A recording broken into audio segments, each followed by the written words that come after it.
ಅಪ್ಪ ನಿನ್ನ ಪರಿಶುದ್ಧವಾದ ನಾಮಕ್ಕೆ ಕೋಟಿ ಕೋಟಿ ಸ್ತೋತ್ರ ಉಂಟಾಗಲಿ ಕರ್ತನೆ. ಈ ಉದಯ ಕಾಲದಲ್ಲಿ ಸ್ವಾಮಿ ನಿನ್ನ ಸಾನ್ನಿಧ್ಯದಲ್ಲಿ ಕುಳಿತುಕೊಂಡು ನಿನ್ನ ವಾಕ್ಯವನ್ನು ಧ್ಯಾನ ಮಾಡಲು ಕೊಟ್ಟಂತ ಮಹಾಕೃಪೆಗಾಗಿ ಸ್ತೋತ್ರ. ಅಪ್ಪ ನೀನೇ ನಮಗೆ ಬಾಯಿಗೆದ್ದುಕೊಂಡು ಕರ್ತನೆ ನಿನ್ನ ಆತ್ಮದಿಂದ ನಮ್ಮನ್ನು ತುಂಬಿಸಿ ನಡೆಸು ಮಾತನಾಡಿಸು. ಪ್ರಾರ್ಥನೆ ಪ್ರಾರ್ಥನೆ ಬೇಡಿಕೊಳ್ತೀವಿ ತಂದೆ. ಆಮೆನ್. ದೇವರ ಪರಿಶುದ್ಧವಾದ ನಾಮಕ್ಕೆ ಸ್ತೋತ್ರವಾಗಲಿ. ಈ ಉದಯ ಕಾಲದಲ್ಲಿ ಹಿರಿಯ ಬೋಧಕರಾಗಿರುವಂತಹ ಯಲ್ಗುಣಸಿಕರಯ್ಯನವರಿಗೂ ಮತ್ತು ಅವರ ಕುಟುಂಬದವರಿಗೂ ನನ್ನ ಒಂದು ತಿಳಿಸುತ್ತೇನೆ. ಮತ್ತು ಸಹ ಸೇವಕರಾಗಿರುವಂತ ಎಲ್ಲಾ ಸೇವಕರುಗಳಿಗೂ ಅಪ್ಪ ಮತ್ತು ಅವರ ಸೇವಾ ವರ್ಗದಲ್ಲಿರುವಂತರೆಲ್ಲರಿಗೂ ನನ್ನ ಒಂದು ಸಲ್ಲಿಸುವಂತನಾಗಿದ್ದೇನೆ. ಮತ್ತು ಈ ಉದಯ ಕಾಲದಲ್ಲಿ ದೇವರ ವಾಕ್ಯವನ್ನು ನಾವು ಧ್ಯಾನ ಮಾಡಿಕೊಳ್ಳುವಂತ ಸಮಯದಲ್ಲಿ ಗಲಾತ್ಯದವರ ಬರೆದ ಪತ್ರಿಕೆಯಲ್ಲಿ ಒಂದು ವಚನವನ್ನು ನಾವು ಓದಿಕೊಂಡು ಮುಂದಿನ ಭಾಗಕ್ಕೆ ನಾವು ಹೋಗೋಣ. ಗಲಾತ್ಯದವರಿಗೆ 6ನೇ ಅಧ್ಯಾಯ 9ನೇ ವಚನವನ್ನು ನಾವು ಓದಿಕೊಳ್ಳೋಣ. ಒಳ್ಳೆಯದನ್ನು ಮಾಡುವುದರಲ್ಲಿ ಬೇಸರಗೊಳ್ಳದೆ ಇರೋಣ, ಯಾಕಂದರೆ ಮನಗುಂದದಿದ್ದರೆ ತಕ್ಕ ಸಮಯದಲ್ಲಿ ಬೆಳೆಯನ್ನು ಕೊಯ್ಯುವೆವು. ಆದ್ದರಿಂದ ಸಮಯವಿರಲಾಗಿ ಎಲ್ಲರಿಗೂ ಒಳ್ಳೆಯದನ್ನು ಮಾಡೋಣ, ಮುಖ್ಯವಾಗಿ ಒಂದೇ ಮನೆಯವರಂತಿರುವ ಕ್ರಿಸ್ತ ನಂಬಿಕೆ ಉಳ್ಳವರಿಗೆ ಮಾಡೋಣ ಎಂಬುದಾಗಿ ದೇವರ ವಾಕ್ಯದಲ್ಲಿ ನಾವು ನೋಡ್ತೇವೆ.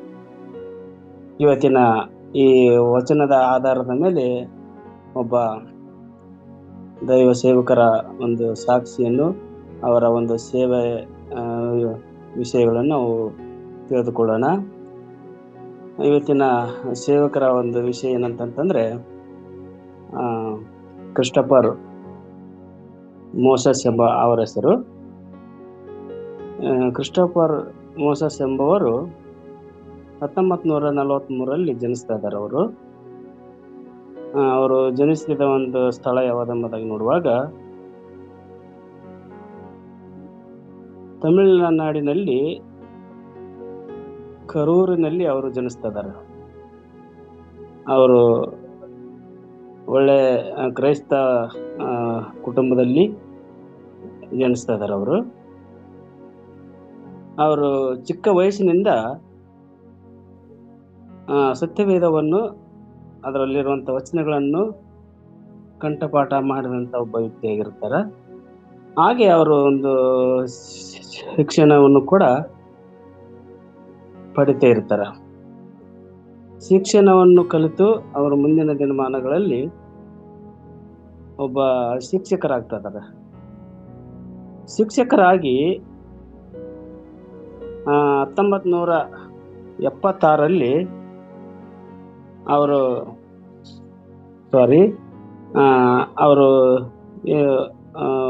ಶಿಕ್ಷಕರಾಗಿ ತಮಿಳುನಾಡಿನಲ್ಲಿ ಒಂದು 2 ಪ್ರಾಂತದಲ್ಲಿ ಅವರು ಸೇವೆ ಮಾಡ್ತಾರೆ ಮಕ್ಕಳ ಮಧ್ಯದಲ್ಲಿ. ಆ ಊರು ಯಾವುದೆಂಬುದಾಗಿ ನೋಡುವಾಗ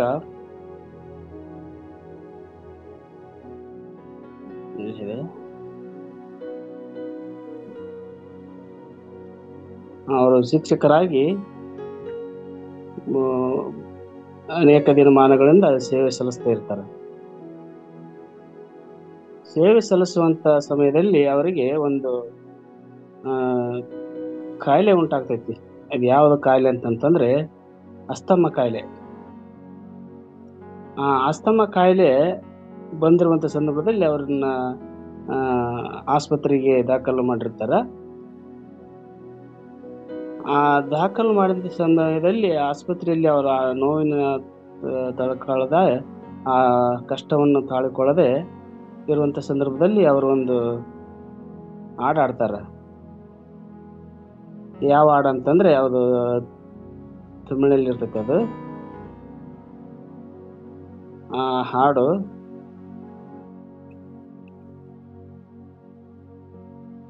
ಅವರು ಶಿಕ್ಷಕರಾಗಿ ಸೇವೆ ಸಲ್ಲಿಸಿರುವಂತ ಊರೆಂಬುದಾಗಿ ನೋಡುವಾಗ ಅವರು ದಾರಾಪುರಂ ಮತ್ತು ಉದಮಲ್ ಪೇಟೆಯಲ್ಲಿ ಅವರು ಶಿಕ್ಷಕರಾಗಿ ಸೇವೆ ಸಲ್ಲಿಸ್ತಾ ಇದ್ದಾರೆ. ಕೆಲವು ಒಂದು ಹಾಡು ಹಾಡಿ ಅವರು ನೋವಿನಲ್ಲಿ ಅವರು ಬಹಳ ಬೇಸತ್ತುಕೊಂಡು ಈ ಕಾಯಿಲೆಯಿಂದ ನಾನು ಬಿಡುಗಡೆ ಆಗ್ಬೇಕು ಅಂತೇಳಿ ಅವರಿಗೆ ಒಂದು ಆತ್ಮ ಸಂಬಂಧ ಪಟ್ಟಂತ ಹಾಡುಗಳನ್ನು ಹಾಡ್ತಾರೆ ಅವರು. ಹಾಡು ಹಾಡ್ತಾ ಹಾಡ್ತಾ ಹಾಡ್ತಾ ಅವರಿಗೆ ದೇವರ ಸೇವೆ ಮಾಡಬೇಕು, ನಾನು ಇನ್ನು ಮೇಲೆ ದೇವರಿಗಾಗಿ ನಾನು ಜೀವಿಸ್ಬೇಕು ಎಂಬುದಾಗಿ ಅವರು ಒಂದು ತೀರ್ಮಾನ ತೆಗೆದುಕೊಳ್ತಾರೆ. ಆ ಹಾಡು ಯಾವ್ದಪ್ಪ ಎಂಬುದಾಗಿ ನೋಡುವಾಗ ಜೀವಿ ಕಿರಾರ್ ಯೇಸು ಜೀವಿ ಕಿರಾರ್ ಎಂಬುದಾಗಿ ಹಾಡು ಇರ್ತೈತಿ. ಹಾಡು ಹಾಡ್ತಾ ಹಾಡ್ತಾ ಹಾಡ್ತಾ ಅವರು ದೇವರನ್ನು ಹತ್ರ ಸಂಧಿಸುವಂಥದ್ದನ್ನು ನಾವು ಕಾಣ್ತಾ ಇದ್ದೀವಿ. ಹೀಗೆ ಅವರು 1980ರಲ್ಲಿ ಫ್ರೆಂಡ್ಸ್ ವಾರ್ಷಿಕ ಪ್ರಾರ್ಥನಾ ಒಂದು ಸಭೆಯಲ್ಲಿ ಅವರು ಸೇವೆ ಸಲ್ಲಿಸ್ತಾರೆ. ಗುಜರಾತಿಗೆ ಹೋಗಿ ತಮಿಳುನಾಡಿನಿಂದ ಅವರು ಗುಜರಾತಿಗೆ ಬಂದು ಸುವಾರ್ತೆ ಸೇವೆಯನ್ನು ಮಾಡ್ತಾ ಇರ್ತಾರೆ. ಅಲ್ಲಿ ಅವರು ಗುಜರಾತಿ ಭಾಷೆಯನ್ನು ಕೂಡ ಅವರು ಶ್ರದ್ಧೆಯಿಂದ ಕಲಿತು ಸೇವೆ ಮಾಡ್ತಾ ಇದಾರೆ. ಅಲ್ಲಿ ಒಂದು ಜನಾಂಗ ಇರ್ತೈತಿ. ಜನಾಂಗ ಯಾವುದಪ್ಪ ಎಂಬುದಾಗಿ ನೋಡುವಾಗ ಚೌಧರಿ ಸಮುದಾಯ ಅಂತ ಅಲ್ಲಿ ಒಂದು ಜನಾಂಗ. ಆ ಜನಾಂಗದ ಮಧ್ಯದಲ್ಲಿ ಅವರು ಯೇಸು ಕ್ರಿಸ್ತನನ್ನು ಪ್ರಚುರಪಡಿಸುತ್ತಾ ಸುವಾರ್ತೆ ಸಾರುತ್ತಾ ಇರ್ತಾರ. ಮುಖ್ಯವಾಗಿ ಅವರು ಮೊಟ್ಟ ಮೊದಲನೇದಾಗಿ ಅವರು ಯಾವ ಕಾರ್ಯಕ್ಕೆ ಆಗ್ತಾರಂದ್ರೆ, ಅವಿದ್ಯಂತ ಇದ್ದಂಥವ್ರಿಗೆ ಶಿಕ್ಷಣವನ್ನು ಶಾಲೆಗಳನ್ನು ಸ್ಥಾಪನೆ ಮಾಡ್ತಾರೆ. ಅನಕ್ಷರಸ್ಥರಿಗಾಗಿ ಶಾಲೆಗಳನ್ನು ಓಪನ್ ಮಾಡಿ ಅನೇಕ ಮಕ್ಕಳಿಗೆ ವಿದ್ಯಾಭ್ಯಾಸವನ್ನು ಕೊಡಬೇಕು ಎಂಬುದಾಗಿ. ಯಾಕಂದ್ರೆ ಇವರು ಮೊಟ್ಟ ಮೊದಲಾಗಿ ಶಿಕ್ಷಕರಾಗಿರ್ತಾರಲ್ಲ, ಅದೇ ಒಂದು ತಲಂತದ ಮೇಲೆ ದೇವರ ಸೇವೆಯನ್ನು ಕೂಡ ಪ್ರಾರಂಭ ಮಾಡುವುದನ್ನು ನಾವು ನೋಡ್ತಾ ಇದ್ದೀವಿ. ಮತ್ತೆ ಮುಖ್ಯವಾಗಿ ಅವ್ರು ಏನ್ ಮಾಡ್ತಾರೆ ಅಂದ್ರೆ, ಅಲ್ಲಿ ಮಕ್ಕಳಿಗೆ ಕೆಲಸ ಕೊಡಿಸುವುದಕ್ಕಾಗಿ ವಿದ್ಯಾವಂತರಾಗಿರುವಂತ ಮಕ್ಕಳಿಗೆ ಮತ್ತು ಒಂದು ಯವನಸ್ಥಕ್ಕೆ ಬಂದಿರುವಂತ ಮಕ್ಕಳಿಗೆ ಒಂದು ವಿದ್ಯಾಭ್ಯಾಸ ಕಲಿಸಿ ಅವರಿಗೆ ಕೆಲಸ ಕೊಡಿಸಬೇಕಂತ ಕೂಡ ಅವರು ಪ್ರಯತ್ನ ಮಾಡ್ತಾ ಇದ್ದಾರೆ.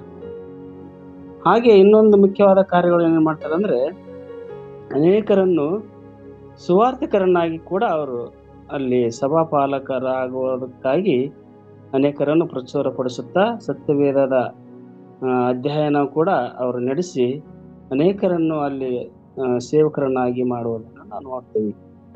ಇದು ಗುಜರಾತಿನಲ್ಲಿ ಅವರ ಒಂದು ಸೇವೆ ಪ್ರಾರಂಭವಾಗಿರುವಂತದ್ದನ್ನ ನಾವು ನೋಡ್ತಾ ಇದ್ದೀವಿ. ಹಾಗೆ ಇನ್ನೊಂದು ಏನಂತಂದ್ರೆ, ಅವರು 1983ರಲ್ಲಿ ನಿಧನರಾಗ್ತಾರೆ. ಯಾವ ಕಾಯಿಲೆ ಅಂತಂದ್ರೆ, ಒಂದು ಮಲೇರಿಯಾ ಕಾಯಿಲೆಯಿಂದ ನಿಧನರಾಗ್ತಾರೆ. ಆ ಗುಜರಾತಿನಲ್ಲಿ ಅವರು ಪ್ರಾರಂಭಿಸಿದ ಸೇವೆಗಳು ಇಂದಿಗೂ ಅನೇಕರನ್ನು ಆಶೀರ್ವದಿಸುತ್ತಾ ಇವೆ ಎಂಬುದಾಗಿ ಈ ಚರಿತ್ರೆಯಲ್ಲಿ ನಾವು ಕಾಣ್ತಾ ಇದ್ದೀವಿ. ಮುಖ್ಯವಾಗಿ ಇವರ ಒಂದು ಗುರಿ ಎಂಬುದಾಗಿ ನೋಡುವಾಗ, ದೇವರ ಸೇವೆಯನ್ನು ಮತ್ತು ಅನೇಕರನ್ನು ಸುವಾರ್ತೆಯಲ್ಲಿ ನಡೆಸಬೇಕೆಂಬುದಾಗಿ ಇವರ ಒಂದು ಗುರಿಯಾಗಿತ್ತು. ಇವರು ಒಂದು ಸರ್ಕಾರಿ ಉದ್ಯೋಗಸ್ಥರಾಗಿದ್ದು ಜೀವನ ಮಾಡಬೇಕಿತ್ತು. ಆದರೆ ದೇವರ ಒಂದು ದರ್ಶನಕ್ಕೆ ಒಳಪಟ್ಟು ಇವರು ಶಿಕ್ಷಕರಾಗಿ ಇರುವಾಗ ಅವರಿಗೆ ಒಂದು ಅಸ್ತಮ ಕಾಯಿಲೆ ಬಂದು ಅವರನ್ನ ದೇವರ ಕಡೆಗೆ ತಿರುಗುವಂತೆ ಆ ಒಂದು ಕಾಯಿಲೆ ಮಾಡಿತೆಂಬುದಾಗಿ ನಾವು ನೆನೆಸ್ಬೋದು. ಅಪೊಸ್ತಲನ ಪೌಲನು ಈಗ ಹೇಳ್ತಾನೆ, ಈ ರೋಗವು ಬಂದದ್ದು ನನಗೆ ಒಳ್ಳೆಯದು ಎಂಬುದಾಗಿ ಕೂಡ ಹೇಳ್ತಾ ಇರ್ತಾನೆ. ಯಾಕಂದ್ರೆ ಆತನಿಗೆ ದಮಸ್ಕದಲ್ಲಿ ಯೇಸು ಸ್ವಾಮಿ ದರ್ಶನ ಕೊಟ್ಟಾಗ 2 ಕಣ್ಣುಗಳು ಕುರುಡವಾಗಿರ್ತವು. ಆ ಸಮಯದಲ್ಲಿ ಆತನು ದಮಸ್ಕದಲ್ಲಿ ವಾಸವಾಗಿರುವಂಥ ಸಂದರ್ಭದಲ್ಲಿ ಆತನ ಪ್ರಾರ್ಥನೆ ಮಾಡ್ತಾನ ಮನಸ್ಸಿನ ಮೇಲೆ ಎಂಬುದಾಗಿ ನಾವು ಕಾಣ್ತೇವಲ್ಲ. ಹಾಗೆ ಈತನು ಕೂಡ ಆಸ್ಪತ್ರೆಯಲ್ಲಿ ಇದ್ದುಕೊಂಡು ಪ್ರಾರ್ಥನೆ ಮಾಡುವಂಥದ್ದು, ಹಾಡುಗಳನ್ನು ಹಾಡುವಂಥದ್ದನ್ನು ದೇವರು ಕೇಳಿ ಆತನ ಮನಸ್ಸನ್ನು ಪರಿವರ್ತನೆ ಮಾಡಿ ದೇವರ ಸೇವೆಗಾಗಿ ಆತನನ್ನು ದೃಢಪಡಿಸಿದರು ದೇವರು ಎಂಬುದಾಗಿ ನಾವು ನೋಡ್ತಾ ಇದ್ದೀವಿ. ಹಾಗೆ ನಾವು ಇದರ ಒಂದು ತಾತ್ಪರ್ಯ ಏನೆಂಬುದಾಗಿ ನೋಡುವಾಗ ಸತ್ಯವೇದದಲ್ಲಿ ಅನೇಕ ದಾಖಲೆಗಳನ್ನು ನಾವು ನೋಡ್ತಾ ಇದ್ದೀವಿ. 1ನೇ ಅರಸು 21ನೇ ಅಧ್ಯಾಯಕ್ಕೆ ನಾವು ಹೋಗೋಣ. ಅಲ್ಲಿ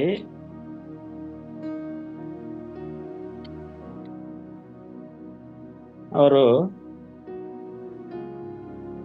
ಈ 21ನೇ ಅಧ್ಯಾಯದಲ್ಲಿ 27ನೇ ವಚನವನ್ನು 27ರಿಂದ 29ನೇ ವಚನವನ್ನು ನಾವು ಓದಿಕೊಂಡಾಗ ಅವರು ಈ ತೀರ್ಮಾನವನ್ನು ಏಕೆ ತೆಗೆದುಕೊಂಡ್ರು ಎಂಬುದಾಗಿ ನಮಗೆ ಸ್ಪಷ್ಟವಾಗಿ ಗೊತ್ತಾಗ್ತೈತಿ. ಹಾವನು ಎಲಿಯನ ಮಾತುಗಳನ್ನು ಕೇಳಿ ತನ್ನ ಬಟ್ಟೆಗಳನ್ನು ಹರಿದುಕೊಂಡು ಹಗಲಿರುಳು ಮೈಮೇಲೆ ಗೋಣಿತೊಟ್ಟನ್ನು ಹಾಕಿಕೊಂಡು ಉಪವಾಸ ಮಾಡುತ್ತಾ ದೀನ ಮನಸ್ಸಿನಿಂದ ಪ್ರವರ್ತಿಸಿದನು. ಆದ್ದರಿಂದ ಯೆಹೋವನು ತಿಪ್ಸಿಯನಾದ ಎಲಿಯನಿಗೆ, ಅಹಾಬನು ನನ್ನ ಮುಂದೆ ತಗ್ಗಿ ಹೋದದ್ದನ್ನು ಕಂಡಿಯಾ?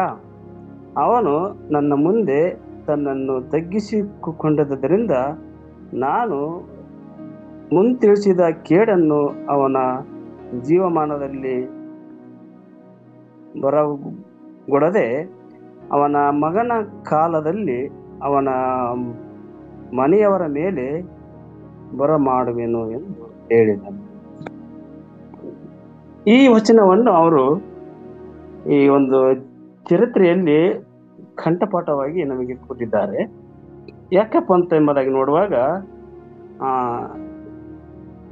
ಸೇವಕರಾಗಿರುವಂತ ಕ್ರಿಸ್ಟೋಫ್ ಮೋಸಸ್ ಅವರು ಇಂಥ ವಚನವನ್ನು ಅವರು ಧ್ಯಾನ ಮಾಡಿ ಅದರ ಅರ್ಥವನ್ನು ತಿಳಿದುಕೊಂಡು ಸೇವೆಯಲ್ಲಿ ನಿಂತಿದ್ದಾರೆ ಎಂಬುದಾಗಿ ನಾವು ನೆನೆಸಿಕೊಳ್ಳೋಣ. ಯಾಕಂದ್ರೆ ಅವರಿಗೆ ಅಸ್ತಮ ಕಾಯಿಲೆ ಬಂದಿರುವಂತ ಸಂದರ್ಭದಲ್ಲಿ ಈ ಲೋಕದಲ್ಲಿ ನಾವು ಏನು ಮಾಡಿದ್ರೂ ವ್ಯರ್ಥ. ಅದಕ್ಕಾಗಿ ನಾವೀಗ ದೇವರ ಸೇವೆಯಲ್ಲಿ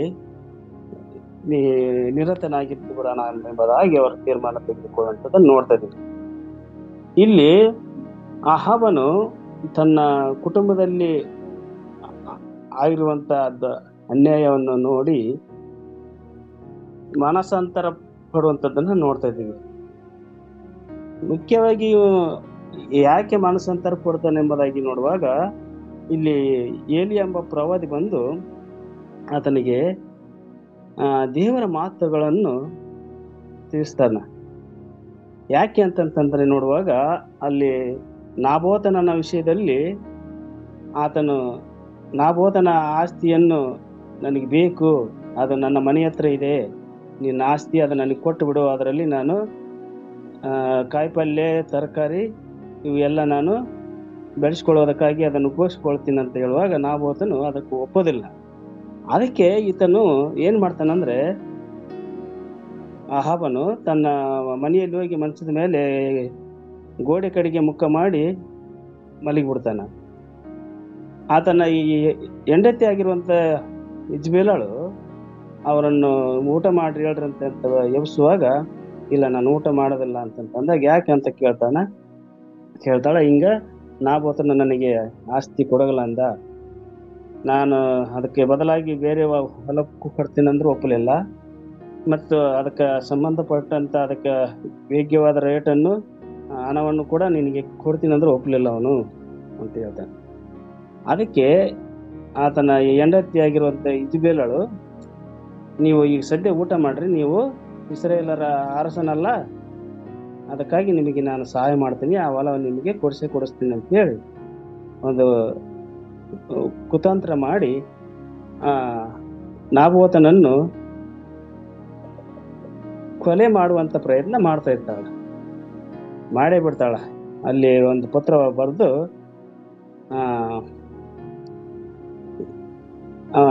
ಇಸ್ರೇಲಿನಲ್ಲಿ ಇರ್ತೈತೆ ಅವ್ರ ಆಸ್ತಿ, ಅವರಿಗೆ ಒಂದು ಪತ್ರ ಬರೆದು ಕಳಿಸ್ತಾಳ. ಅಲ್ಲಿ ಅನೇಕ ಸುಳ್ಳು ಸಾಕ್ಷಿಗಳನ್ನು ಇಬ್ಬರು ನಿಲ್ಲಿಸಿ ಅವರು ನಾಬೋತನನ್ನು ನೀನು ದೇವದ್ರೋಹಿ, ನೀನು ಆ ಅರಸನಿಗೆ ವಿರೋಧವಾಗಿ ಮಾತಾಡಿದಿ ಅಂತೇಳಿ ದುಷ್ಟರನ್ನು ಅಲ್ಲಿ ಪ್ರೇರೇಪಿಸಿ ಒಂದು ಪತ್ರವನ್ನು ಬರೆದು ಕಳಿಸ್ತಾಳ. ಆಕೆ ಪತ್ರವನ್ನು ಓದಿದಂತ ಆ ಊರಿನ ಹಿರಿಯರು ಹಾಗೆ ಮಾಡಿಬಿಡ್ತಾರ. ಹಂಗಾಗಿ ಆ ನಾಬೋತನನ್ನು ಕಲ್ಲೆಸೆದು ಸಾಯಿಸಿಬಿಡ್ತಾರೆ.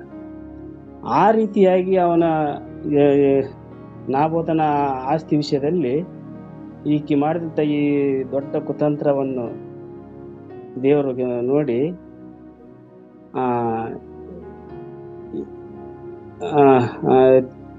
ತಿಪ್ಸಿಯನಾದ ಎಲಿಯನಿಗೆ ಹೇಳಿ ಕಳಿಸ್ತಾರ, ನೀನು ಹೋಗಿ ಅವನಿಗೆ ಈ ತರ ಹೇಳು, ಅಹಾಬನಿಗೆ ಈ ನನ್ನ ವಾಕ್ಯವನ್ನು ಅವನಿಗೆ ಹೇಳು, ನಿನ್ನ ಕುಟುಂಬಕ್ಕೆ ನೀನು ಹೀಗೆ ಸಾಯ್ತಿ, ನಿನ್ನ ಹೆಂಡತಿ ಈ ರೀತಿಯಾಗಿ ಸಾಯ್ತಾಳ ಅಂತೇಳಿ ಅವರಿಗೆ ಸ್ಪಷ್ಟವಾಗಿ ಹೇಳಂತಂತ ಕಳಿಸುವಾಗ ಹೇಳ್ತಾನ. ಆ ಮರಣದ ಒಂದು ಭಯವನ್ನು ತಿಳಿದುಕೊಂಡವನಾದಂತ ಈ ಅಹಾಬನು ದೇವರ ಕಡೆಗೆ ತಿರುಗಿಕೊಂಡು ತಗ್ಗಿಸಿಕೆ, ಮುಖ್ಯವಾಗಿ ಏನಂತಂದ್ರೆ ದೀನ ಮನಸ್ಸಿನಿಂದ ದೇವರಲ್ಲಿ ಪ್ರಾರ್ಥನೆ ಮಾಡುವುದನ್ನು ನಾವು ನೋಡ್ತಾ ಇದ್ದೀವಿ. ಪ್ರಾರ್ಥನೆಯಲ್ಲಿ ದೀನತೆ ಅಂತಕ್ಕದ್ದು ಇತ್ತಂದ್ರೆ ಅದು ಎಂತ ಒಂದು ಕಡುಘೋರ ಪಾಪ ಆಗಿದ್ರು ಕೂಡ ನಮ್ಮ ದೇವರು ಕ್ಷಮಿಸ್ತಾನ ಅನ್ನೋದಕ್ಕೆ ಇದು ಒಂದು ತಾತ್ಪರ್ಯ. ಇಲಿಯನ ಮಾತು ಕೇಳಿ ಅಲ್ಲಿ ನಿಂತ್ಕೊಂಡಿರ್ತಾನೆ. ಏನು ಇಲಿ, ಆ ದೇವರು ಅವನ ಪ್ರಾರ್ಥನೆಯನ್ನು ಕೇಳಿ ಇಲಿಯನ್ನು ಕೇಳ್ತಾನ, ನೋಡಿದ್ಯಾ ಅಹಾಬನು ನನ್ನ ಮುಂದೆ ತಗ್ಗಿಸಿಕೊಂಡನು, ಅವನು ನನ್ನ ಮುಂದೆ ತನ್ನನ್ನು ತಗ್ಗಿಸಿಕೊಂಡಿದ್ದರಿಂದ ನಾನು ಮುಂತಿಳಿಸಿದ ಕೇಡನ್ನು ಅವನ ಮೇಲೆ ಅವನ ಜೀವಮಾನದಲ್ಲಿ ಬರಗೊಡಿಸೋದಿಲ್ಲ. ಯಾವಾಗ ಬರಗೊಡಿಸ್ತೀನಂತಂದ್ರೆ ಅವನ ಮಗನಾಗಿರುವಂತ ಯಾರೋ ಒಬ್ಬವನ ಕಾಲದಲ್ಲಿ ಬರಮಾಡಿಸ್ತೀನಿ ಅಂತ ಹೇಳಿಸ್ತಾರೆ. ಅದು ಕೂಡ ಎರಡನೇ ವರ್ಷಗಳಲ್ಲಿ ನಾವು ನೋಡ್ತಾ ಇದೀವಿ ಅವರ ತಾಯಿಗೆ ಆದಂತ ಗತಿ. ಇಂಥ ವಚನಗಳನ್ನು ಈ ಸೇವಕರುಗಳು ಆಳವಾಗಿ ಧ್ಯಾನ ಮಾಡಿದ್ರಿಂದ ಮನಸಾಂತರ ದೇವರ ಸಮ್ಮುಖದಲ್ಲಿ ಬಂದು ದೇವರ ಸೇವೆಯನ್ನು ಸಲ್ಲಿಸ್ತಾ ಇದಾರ. ಇವರು 1943 ಹುಡ್ತಾರಲ್ಲ, ನಮ್ಮ ಭಾರತ ದೇಶಕ್ಕೆ ಸ್ವಾತಂತ್ರ್ಯ ಸಿಕ್ಕಿದ್ದು 1947 ಅಂತ ನಾವು ನೋಡ್ತಾ ಇದ್ದೀವಿ. ಇವರು ಹುಟ್ಟಿ 4 ವರ್ಷದಲ್ಲಿ ನಮ್ಮ ದೇಶಕ್ಕೆ ಸ್ವಾತಂತ್ರ್ಯ ಸಿಕ್ಕಿತ್ತೆಂಬುದಾಗಿ ನಾವು ಧ್ಯಾನ ಮಾಡಬಹುದು. ಇಂಥ ಸೇವಕರುಗಳು ಈ ನಮ್ಮ ಭಾರತ ದೇಶದಲ್ಲಿ ಅನೇಕ ದೇಶಗಳಲ್ಲಿ ಇರೋದ್ರಿಂದ ಇವತ್ತಿನವರೆಗೂ ಅನೇಕರ ಕೈಯಲ್ಲಿ ಸತ್ಯವೇದ ಹರಡುವಂಥದ್ದನ್ನು ನಾವು ಕಾಣ್ತಾ ಇದ್ದೀವಿ. ಈಗ ನಾವು ಒಂದು ವಿಷಯಕ್ಕೆ ಬರೋಣ. ಇಜ್ಬೇಲಳ ಒಂದು ವಿಷಯದಲ್ಲಿ ಈಗ ದುಷ್ಕೃತ್ಯಗಳನ್ನು ನಡೆಸಿದಂಥವರಿಗೆ ಏನೇನೆಲ್ಲ ಪರಿಣಾಮಗಳಾಗ್ತವು, ಅವರಲ್ಲಿ ಇರುವಂತ ಗುಣಗಳು ಏನೇನು ಎಂಬುದಾಗಿ ಕೆಲವು ವಚನಗಳನ್ನು ನಾವು ಧ್ಯಾನ ಮಾಡ್ಕೊಳ್ಳೋಣ. ಈ ಇಜ್ಬೇಲಳು ಒಬ್ಬ ತಂತ್ರ ಮಂತ್ರಗಾರ್ತಿ ಕೂಡ ಹೌದು ಎಂಬುದಾಗಿ ನಾವು ಕಾಣ್ತಾ ಇದ್ದೀವಿ. ಇಜ್ಬೇಲಳು 2ನೇ ಅರಸು 9-22 ವಚನದಲ್ಲಿ ನಾವು ನೋಡ್ತಾ ಇದ್ದೀವಿ. ಅಲ್ಲಿ ಆಬನ ಮಗನಾದ ಯೋರಾಮನು ಮತ್ತು ಯೇಹು ಅಂತ ಒಬ್ಬ ಮನುಷ್ಯ ಇರ್ತಾನ, ಇವರಿಬ್ರು ಭೇಟಿ ಆಗ್ತಾರ ಅಲ್ಲಿ. ಈಗ ಆಬನಿಗೆ ಕೇಳ್ತಾನ ಯೋರಾಮನು, ಎಲ್ಲ ಶುಭವೋ, ನಿಮಗೆ ಎಲ್ಲ ಚೆನ್ನಾಗಿದ್ದೀರಾ ಅಂತ ಕೆಲವು ಮಾತುಗಳನ್ನು ಕೇಳ್ತಾ ಇರುವಾಗ ಯೆಹೂ ಅಂತ ಒಬ್ಬ ಮನುಷ್ಯನ ಏನಂತಾನ, ನಿನ್ನ ತಾಯಿ ದೇವದ್ರೋಹವು ಮಂತ್ರತಂತ್ರವು ಪ್ರಬಲವಾಗಿರುವಲ್ಲಿ ಶುಭವು ಎಲ್ಲಿಂದ ಬರ್ತೈತಿ ಅಂತ ಅಲ್ಲಿ ಎದುರುತ್ತರವನ್ನು ಕೊಡುವಂಥದ್ದನ್ನ ನೋಡ್ತಾ ಇದೀವಿ ನಾವು. ಇಜ್ಬೇಲಳು ಇಷ್ಟೊಂದು ಕ್ರೂರಿಯಾಗಿರೋದಕ್ಕೆ ಕಾರಣ ಏನಂತಂದ್ರೆ, ಇವಳು ದೇಹದ್ರೋಹಿ ಮಾತ್ರವಲ್ಲದೆ ಇವಳಲ್ಲಿರುವಂತ ತಂತ್ರ ಮಂತ್ರಗಳಿಂದ ಅನೇಕ ಕಾರ್ಯಗಳನ್ನು ಮಾಡುವಂಥದ್ದನ್ನ ನಾವು ನೋಡ್ತಾ ಇದ್ದೀವಿ. ಈ ರೀತಿಯಾಗಿ ಇವರ ಒಂದು ಇಂಥ ಕಾರ್ಯಗಳಲ್ಲಿ ತೊಡಗಿರುವಂತರಲ್ಲಿ ಕೆಲವು ಗುಣಗಳು ಇರ್ತಾವು. ಏನೆಂಬುದಾಗಿ ನೋಡುವಾಗ ಜ್ಞಾನೋಕ್ತಿ 14ನೇ ಅಧ್ಯಾಯದಲ್ಲಿ ನೋಡ್ತಾ ಇದೀವಿ. ಜ್ಞಾನ ಈನಳು ತನ್ನ ಸ್ವಂತ ಕೈಯಿಂದ ತನ್ನ ಮನೆಯನ್ನು ಮುರಿದು ಬಿಡುವಳು ಎಂಬುದಾಗಿ ನೋಡ್ತಾ ಇದೀವಿ. 2ನೇ ವಚನದಲ್ಲಿ ನೋಡ್ತಾ ಇದೀವಿ, ಈಗ ಅಹಾಬನಲ್ಲಿ ಇರುವಂತ ಒಂದು ಗುಣ ಏನಂತಂದ್ರೆ, ಸರಳ ಮಾರ್ಗಿಯು ಯೆಹೋವನಿಗೆ ಭಯಪಡುವನು ಎಂಬುದಾಗಿ. ಜ್ಞಾನೋಕ್ತಿ 14:2 ಹೇಳ್ತೈತಿ, ಸರಳ ಮಾರ್ಗಿಯಾಗಿರುವಂತ ಒಬ್ಬ ಮನುಷ್ಯನು ದೇವರಿಗೆ ಭಯಪಡ್ತಾನ ಮತ್ತು ಗುರು ಹಿರಿಯರಿಗೆ ಭಯಪಡ್ತಾನ. ತನ್ನ ಜೀವನವನ್ನು ಸರಿಪಡಿಸಿಕೊಳ್ಳುವುದರಲ್ಲಿ ಆಲೋಚನೆ ಮಾಡಿ ಒಂದು ತೀರ್ಮಾನಕ್ಕೆ ಬರುವುದನ್ನು ನಾವು ನೋಡ್ತಾ ಇದ್ದೀವಿ. ಈಗ ಇಜ್ಬೇಲಳು ಏನ್ ಮಾಡ್ತಾಳೆ ಅಂದ್ರೆ 2ನೇ ಸಾಲಲ್ಲಿ ನೋಡ್ತಾ ಇದೀವಿ, ವಕ್ರ ಮಾರ್ಗಿಯು ಆತನನ್ನು ಅಸಡ್ಡೆ ಮಾಡುವನು. ದೇವರ ಭಯ ಅವಳ ಕಣ್ಣಲ್ಲಿ ಇರೋದಿಲ್ಲ. ವಕ್ರ ಮಾರ್ಗಿಯು ಆತನನ್ನು ಅಸಡ್ಡೆ ಮಾಡುವಳು ಎಂಬುದಾಗಿ ನೋಡ್ತಾರೆ. ಮೂರ್ಖನ ಬಾಯಲ್ಲಿ ಗರ್ವವು ಅಂಕುರಿಸುವುದು ಎಂಬುದಾಗಿ. ಈ ಅರಸನಾಗಿರುವಂತ ಇಸ್ರಾಯೇಲರ ಅರಸನಾಗಿರುವಂತ ಅಹಾಬನಿಗೆ ಇರಲಾರದಂತ ಧೈರ್ಯ ಸಾಮರ್ಥ್ಯ ಈ ಇಜ್ಬೇಲಳಲ್ಲಿ ಇರುವಂತದ್ದನ್ನ ನಾವು ನೋಡ್ತಾ ಇದ್ದೀವಿ. ಯಾಕಂದ್ರೆ ಅವಳು ಕಲಿತು ಬಂದಿರುವಂತದ್ದು ಮಂತ್ರ ತಂತ್ರ ಮತ್ತು ದೇವದ್ರೋಹದ ಮಾತುಗಳನ್ನು, ಅನೇಕ ಒಂದು ದುಷ್ಟ ಕಾರ್ಯಗಳನ್ನು ಮಾಡುವಂತ ಒಬ್ಬ ಸ್ತ್ರೀ. ಹಾಗೆ ಇನ್ನೊಂದು ವಚನದಲ್ಲಿ ನೋಡ್ತಾ ಇದೀವಿ, ಆಬನಲ್ಲಿ ಇರುವಂತ ಒಂದು ಗುಣ ಏನಂತಂದ್ರೆ, ನಾವು ಏನ್ ತಪ್ಪು ಮಾಡಿದಂತೆಂಬುದಾಗಿ ನೋಡುವಾಗ ತನ್ನ ಹೆಂಡತಿ ಮಾತು ಕೇಳಿಕೊಂಡು ಒಬ್ಬ ಅಮಾಯಕನನ್ನು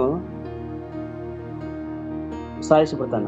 ಅದಕ್ಕೆ ಇಲ್ಲಿ ಜ್ಞಾನೋಕ್ತಿಯಲ್ಲಿ 14ನೇ ವಚನ 7ನೇ ವಚನ ಹೇಳ್ತೈತಿ, ನೀನು ಜ್ಞಾನಹೀನನ ಬಳಿಗೆ ಹೋದರೆ ಅವನ ತುಟಿಗಳಲ್ಲಿ ಯಾವ ತಿಳುವಳಿಕೆಯನ್ನು ಕಾಣಲಾರಿ ಅಂತ ವಚನ ಹೇಳ್ತೈತಿ. ಇವನು ಯಾರ ಹತ್ರ ಹೋದ್ರೆ ನಮಗೆ ಸರಿಯಾದಂತ ಉತ್ತರ ಸಿಗ್ತೈತಿ, ಇದಕ್ಕೆ ಒಂದು ನನ್ನ ಆಲೋಚನೆಗೆ ಸರಿಯಾದಂತ ಆಲೋಚನೆ ಸಿಗ್ತೈತಿ ಅಂತಕ್ಕಂಥ ಆಲೋಚನೆ ಮಾಡಾಗಲ್ಲ. ಹಾಗೆ ನಾವು ಕೂಡ ಈ ಸಮಯದಲ್ಲಿ ಜ್ಞಾನಹೀನರ ಬಳಿಯಲ್ಲಿ ಹೋಗಿ ಜ್ಞಾನವನ್ನು ಕಲಿತುಕೊಂಡು ಹಿರಿಯ ಬೋಧಕರ ಸಮ್ಮುಖದಲ್ಲಿ ನಾವು ಸೇವೆ ಸಲ್ಲಿಸುವಾಗ, ದೇವರ ಸಮ್ಮುಖದಲ್ಲಿ ನಾವು ಸೇವೆ ಮಾಡುವಾಗ ಒಳ್ಳೆಯ ಆಲೋಚನೆ ಉಳ್ಳವರ ಸಹವಾಸದಿಂದ ನಾವು ಇರೋಣ. ಹೀಗಾಗಿ ದೇವರು ಈ ಒಂದು ಮಾತುಗಳನ್ನು ಆಶೀರ್ವಾದ ಮಾಡಲಿ. ಈ ಕ್ರಿಸ್ಟೋಫರ್ ಮೋಸಸ್ ಎಂಬವರ ಜೀವಿತದ ಹಾಗೆ ನಾವು ಜೀವಿಸೋಣ. ಮಾನಸಾಂತರದಿಂದ ದೇವರ ಸಮ್ಮುಖದಲ್ಲಿ ಸೇವೆ ಸಲ್ಲಿಸೋಣ. ಪ್ರಾರ್ಥನೆ ಮಾಡಿಕೊಳ್ಳೋಣ. ಪ್ರೀತಿ ಸ್ವರೂಪನಾಗಿರುವಂಥ ನಮ್ಮ ಪರಲೋಕದ ತಂದೆಯೇ, ಅಪ್ಪ ನಿನ್ನ ಪರಿಶುದ್ಧವಾದ ನಮಗೆ ಸ್ತೋತ್ರ ಉಂಟಾಗಲಿ. ಅಪ್ಪ ನಿನ್ನ ಸೇವಕನಾಗಿರುವಂಥ ಕ್ರಿಸ್ಟೋಫರ್ ಮೋಸಸ್ ಇವರ ಜೀವನ ಚರಿತ್ರೆಯನ್ನು ಮತ್ತು ಅವರು ಮಾಡಿದಂಥ ಸೇವೆಯ ಒಂದು ವಿಷಯದಲ್ಲಿ ಇದುವರೆಗೂ ಮಾತಾಡೋದಕ್ಕಾಗಿ ಸ್ತೋತ್ರ. ಹಾಗೆ ಸ್ವಾಮಿ, ನಮ್ಮ ಕಲ್ವರ್ ಚಪಲಲ್ಲಿ ಕರ್ತನೆ ಇಂಥ ಸೇವಕರು ಎದ್ದೇಳಬೇಕು, ಪ್ರಾರ್ಥನಾ ವೀರರುಗಳಾಗಿ ಅಪ್ಪ ನಿಲ್ಲಬೇಕು. ಕರ್ತನೆ ಸ್ವಾಮಿ, ಅನೇಕ ಕಷ್ಟ ಕಣ್ಣೀರಿನಲ್ಲಿ ಇದ್ದಂಥವರ ಮಧ್ಯದಲ್ಲಿ ಅಪ್ಪ ನಿನ್ನ ಸೇವೆ ನಾವು ಮಾಡಬೇಕು. ಹಾಗಾಗುವಂತೆ ಸಹಾಯ ಮಾಡು ಅಪ್ಪ. ತಿಳಿವಾಗಿರುವಂಥ ಎಲ್ಲ ನಿನ್ನ ಮಕ್ಕಳನ್ನು ಆಶೀರ್ವಾದ ಮಾಡ್ರಿ, ನಿನ್ನ ಕೃಪೆಯನ್ನು ತುಂಬಿಸ್ರಿ.